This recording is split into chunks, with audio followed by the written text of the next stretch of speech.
What's up, guys? Welcome to Daily Dose of Reddit. This is your host, Zach, and today's subreddit is r/ProRevenge. Alright, first up is called Spaghetti Girl. Sell a broken laptop to my kid? Lie to me? Threaten me? As you wish. Hi, Reddit. This happened a few years ago on Facebook Marketplace to my dad. I'm the kid. My dad told me this story about 1 week ago when I asked why my birthday present a few years ago disappeared in mysterious ways. Oh boy, was I not prepared for that. Please note, English is not my primary language, but I'll try to clarify anything, just ask. Lots of backstory. I was around 13 at the time. Now 19, I was hooked on Minecraft, and my dad and I spent quite some time on the Xbox 360 version. I got good grades in school, so he decided it was time for us to switch to PC. He already had a pretty good PC for his work as a programmer and IT administrator, and he wanted me to get a cheap laptop. We had a hard time and almost no money, so it had to be cheap and used. He saw an offer on Facebook Marketplace from a girl he and my mother met at a club he was DJing at a few years back.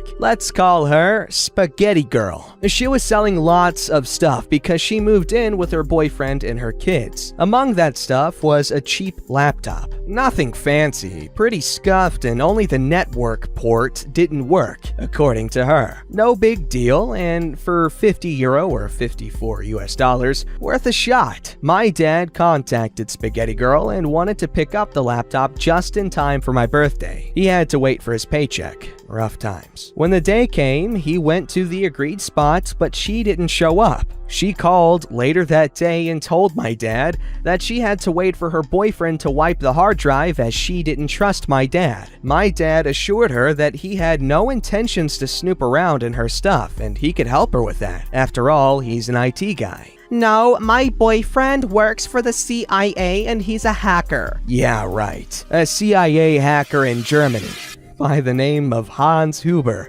Name changed, but a very German name. Okay, fine. She insisted that the laptop still works and that just the network port is busted. After 1 week, my dad picked up the laptop, paid the $50 and headed home. He couldn't test it on site because the battery was dead. Back at home, the laptop was, of course, dead. He opened it up and found a mixture of nicotine, coffee, and undefined fluids. Close your eyes and imagine the sound of a Velcro strap being pulled open. That was the sound the keyboard made when he tried to lift it up. I still remember that sound because I stood next to him and wanted to get my laptop going ASAP. I cried the whole night. Of course, my dad contacted the pasta lady right away. She insisted that he must have broken it as it worked yesterday, and that she also wanted €10 for the bag that she gave him with it. My dad was calm on the outside, but he locked up his office door for 4 hours and instructed us to not go in there for the next few days. Finally, after a wall of text. The autopsy. Remember that my dad was an IT administrator at the time? Turns out he was pretty good at his job. He was a guest lecturer at some universities, held talks about data recovery on conferences, etc. My dad plugged in the still good hard drive into his work PC and had a look. Of course, hacker Hans only had formatted the drive. He recovered some files to look for any logs that would indicate that the laptop had worked yesterday. The last files were from half a year ago, and it wasn't shut down as the dirty bit for Windows was also set. Everything indicated that the laptop was dead for at least half a year. Great work, Hans. On the second evening, when my dad was looking for evidence, he stumbled across some pictures. One of an elderly man with a guitar, a few from the nightclub back in the days. I remember how I heard my dad laugh inside his office, but I wasn't allowed in and the door was locked. That upset me back then. Now I understand. The spaghetti incident. She had some pictures taken of her with some spaghetti meticulously rolled up into a circle on her breasts. Lots of spaghetti, with a blob of sauce in the middle to cover up the nipples. Her boyfriend was sitting next to her with some chopsticks. I mean, who in the world eats spaghetti with chopsticks? And who pays a photographer to take pictures of that? My dad tried to ask her for the money back and even offered to help and get her files back. It didn't mention the spaghetti pictures. She went on to attack my dad publicly on Facebook. Stuff like, "There's this guy," dad's name, "who tries to blackmail me. What should I do?" And, "No, I don't want your pictures," dad's name. And to top it all off, "When my boyfriend learns about this, he'll hack you." A few private messages followed. "Shut up about that stupid laptop and give me the 10 euros for the bag, or else I'll tell everyone you wanted to violate me." Also a few insults. My dad had enough of that. He suspended his Facebook account and went silent. He almost lost his job and family over this, but he was smart enough to save all the chat logs with her, so he could prove to my mother and his boss that he wasn't blackmailing anybody, and he wasn't sending nude pictures to anybody yet. The revenge. After a few months, my dad had a new Facebook account and everything was back to normal. He landed a new job, didn't add his boss on Facebook this time, and didn't use his real name. He even joined the Old Nightclub Alumni, a group on Facebook to connect with a few friends from back in the days. One beautiful day, he finds a new post in the group by Spaghetti Girl, asking everyone for pictures of the good old days as a thief stole her laptop and tried to blackmail her with deleting the pictures. My dad kindly responded. He had this evil grin on his face when he told me a few days ago, "Oh, hey, Spaghetti Girl, long time no see. I have quite a lot of pictures from the time. Found them on an old hard drive. Even some of you and your boyfriend at a nice pasta dinner. And a few screenshots with old chat logs. Do you want me to send them to you via private message, or should I just share them here?" "Nah, just share them here." As you wish. Hey, there's also good news for her. She also got the pictures of her recently deceased father back. The nice gentleman with a guitar. In 160 by 160 pixels. Wee. The fallout. Facebook blew up that day and the weeks after. At least in our little slice of the world. A few things happened. She was dropped by her friends. They all cut ties with her. Turned out she pulled a similar thing with a bouncer of that nightclub. Got him fired and expelled from their group of friends. He was the creator of said Facebook group. Noodle Bimbo and Chopstick Penis were quickly both tagged in all of the pictures by their former friends. Even her cat was tagged in one of the pictures. Her boyfriend, Hans, of 12 years, recognized one of her tattoos that he paid for, so the picture had to be taken recently. He recognized the bed she was on, but he wasn't the chopstick-wielding dude in the picture. He was now Han Solo. My dad never really looked that much at the pictures, so he didn't see that Spaghetti Queen had laid out quite a bunch of drugs, weed, pills in a Ziploc bag in the background of her pictures. This minor detail was discovered by the Chopstick Master's current girlfriend, who of course told the police, CPS, or Jugendamt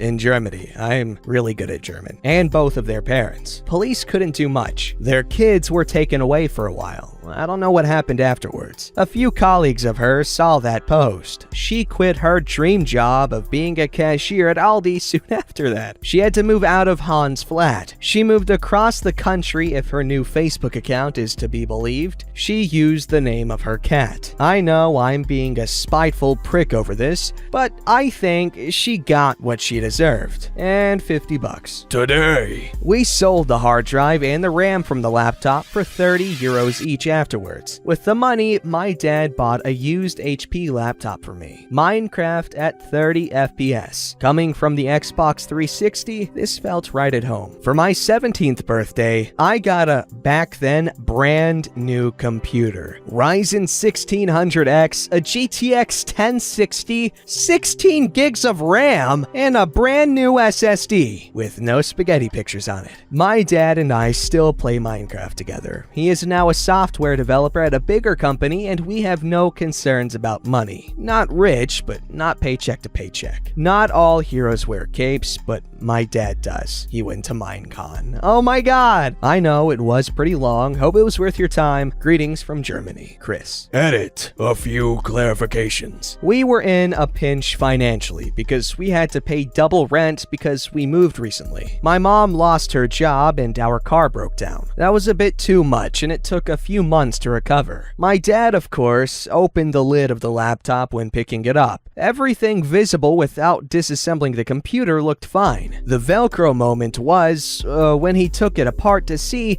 if it was an easy fix, like a blown fuse on the input circuit. Some of you pointed out that Facebook Marketplace was introduced in 2016. However, people have been selling stuff on Facebook for years. There were buy-sell groups before that. For me, everything bought from Facebook was from the Facebook Marketplace, so I might have mixed that up when writing. Today I learned, people do eat spaghetti with chopsticks. I didn't want to judge you guys. In Germany, this is very uncommon. Here's how Hans formatted the drive of a non-working computer. He took out the hard drive, put it into a working computer, put on his black hoodie and ski mask for full hacker mode, and typed color A and format D or whatever the drive letter was. For more hacking tutorials, follow me on Instagram. Okay, first of all, that PC for 2017 was a beast! At least for me, because my computer right now has a 1050, which is not great. But soon, I shall get a 2080. But anyway, this is a really cool story, really heartwarming. Even though I personally am not a huge Minecraft fan, I know, blasphemy, I just grew up with Roblox. And I tried Minecraft back in the day, but I just got bored, man. I tried it so many times.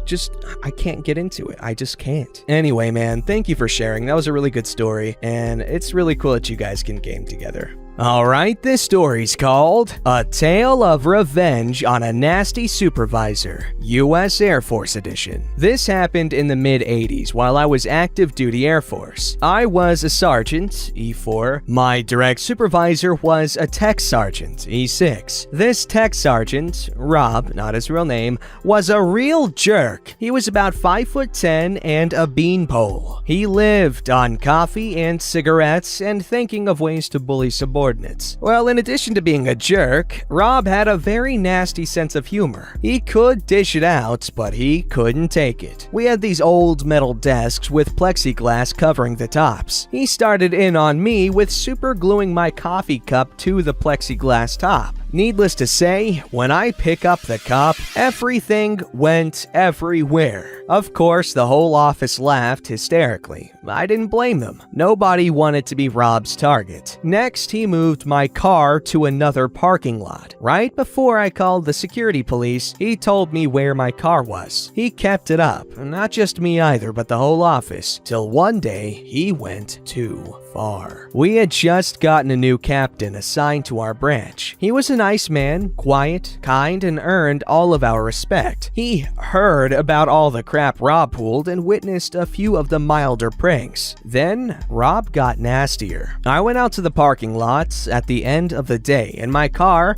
a little Civic, was up in blocks. I almost had a stroke. Rob went too far. Granted, the captain made Rob put my tires back on and read him the riot act. Back in the 80s, the atmosphere was much more relaxed, i.e., you could get away with more. The captain and I decided that I should get my revenge. My revenge had to be carefully thought out, and I had to cover my ass as Rob could destroy my career. First, the captain changed my reporting official, supervisor, to himself. This was to prevent Rob from writing me a horrible, or mediocre, Airman Performance Report, or APR. The timing was important, as Rob had just written my annual report, so the change in reporting official wouldn't trigger another APR. Then I went to the base hospital and got a few letterheads from a friend in the Environmental Health Office. The Environmental Health Office was the office that handled all the reports of STIs guys and did all the mandatory interviews. I had to swear on my unborn child's heads that this wouldn't get back to them. The captain and I went to work on a letter scheduling a date for Rob to be interviewed as a confirmed contact of someone who was positive with an STI. This was going to hit Rob hard. You see, he thought the world of himself. According to him, he was his wife's master and he ruled the house and his kids. He never had any other woman but his wife, who, according to him,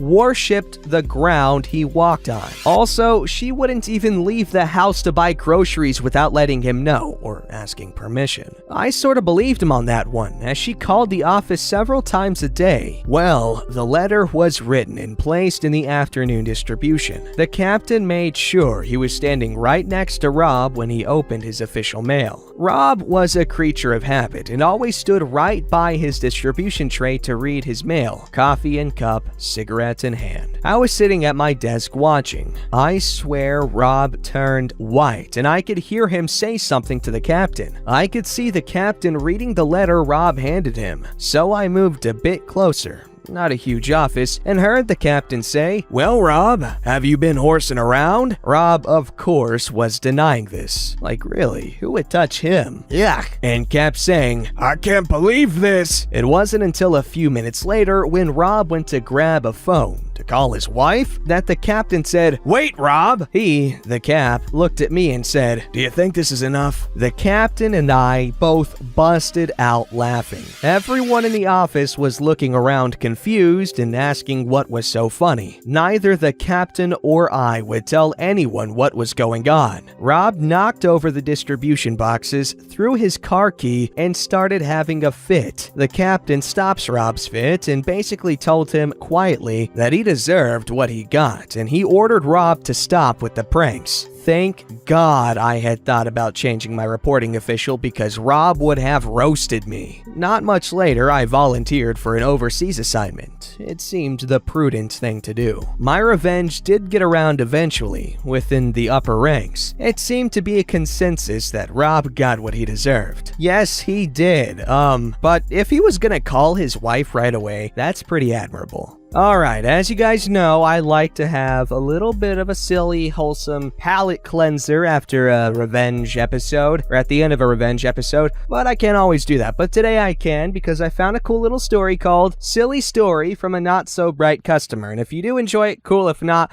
I'm sorry. I was explaining our house cocktails to a customer at a table. One of my favorites is called She's My. We call it this because it tastes like sweet cherry pie. It's a delicious, tart, sweet, fruity, bubbly cocktail. I think she misheard me because she immediately says, "What kind of cheese is in it?" To which I replied, "Oh no, it's called She's My." She then responds, "Well, yeah, but what kind of cheese is in it?" I say, "No, there's no cheese. I think you may have misheard me. It's called She's My because it tastes like sweet cherry pie." Okay, she orders it. I go on to explain another cocktail called Dill With It. The base spirit is aquavit, which is like gin but distilled with dill instead of juniper. I explain this to her and, no joke, she shouts, "Oh, so it's made with pickles?" I had a hard time holding back a laugh. Oh, come on. I feel like that's a situation I'd be in, but